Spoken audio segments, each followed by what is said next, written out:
அந்த இவ்வுலகில் வாழும் தமிழ் மக்கள் அனைவருக்கும் சுப்பிரமணி எம்ஏ ஆகிய நான் உங்களுக்கு இந்த ஜோதிட பலன்களில் ஒரு சில பகுதியை சொல்ல முன்வந்திருக்கிறேன்.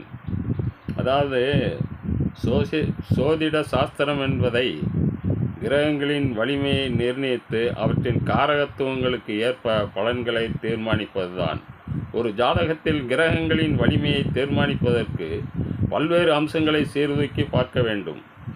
அதாவது ஸ்தானபலம், காலபலம், அயனபலம், நைசீர்க்கிய பலம், திக்குபலம், சேஷ்டாபலம் என்னும் 6 விதங்களில் ஒரு கிரகத்தின் பலனை நிர்ணயிக்க வேண்டும். இந்த பாடலில் அப்படி வரும்போது இப்போது உங்களிடத்தில் திக்பலத்தை பற்றி சொல்ல முன்வந்துள்ளேன். குருவும் புதனும் லக்கண கேந்திரத்தில் அமர்ந்திருந்தால் அதிக பலம் பெறுவார்கள். சனியும் ராகுவும் 7ஆம் இடமாகிய கேந்திரத்தில் அமர்ந்திருந்தால் மிக்க வலுவுடையவர்கள். சூரியனும் செவ்வாயும் 10ஆம் இடமாகிய கேந்திரத்தில் விட்டிருந்தால் கூடுதல் ஆற்றல் உடையவர்கள்.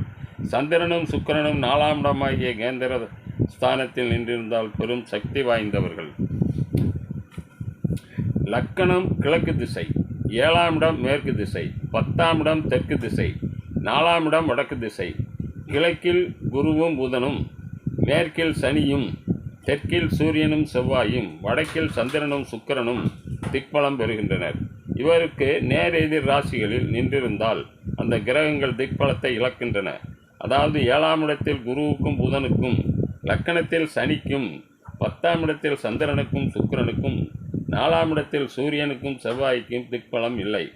உதாரணமாக ஒருவர் துலாலக்கணம் என்று வைத்துக் கொள்வோம்.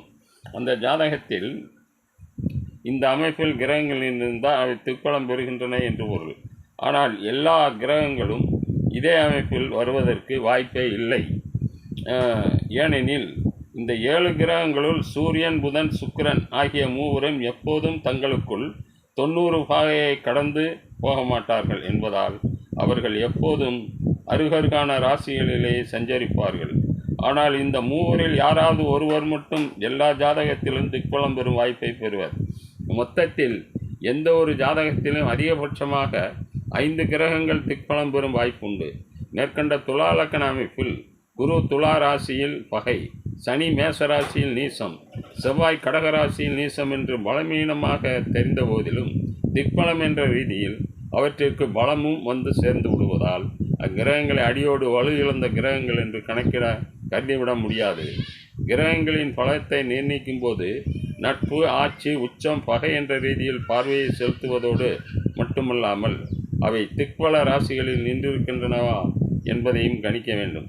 அதேபோல் திக்பலம் பெறும் ராசிக்கு நேர் எதிர் ராசிகளில் அந்த கிரகங்கள் பலம் குறையும். இதையும் கவனத்தில் கொள்ள வேண்டும். உதாரணமாக துலா லக்கணத்தில் சனி நின்றிருப்பதாக கொள்வோம்.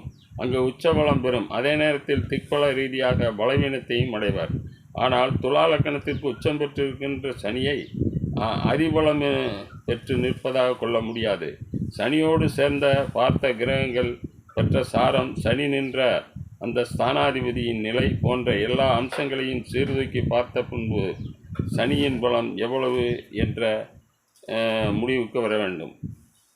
அதுதான் திக்பலத்தின் பொருளாக கருதப்படும். இவன் ஜோதிடர் எஸ். Subramaniam, MA, PhD. நன்றி, வணக்கம் ஐயா.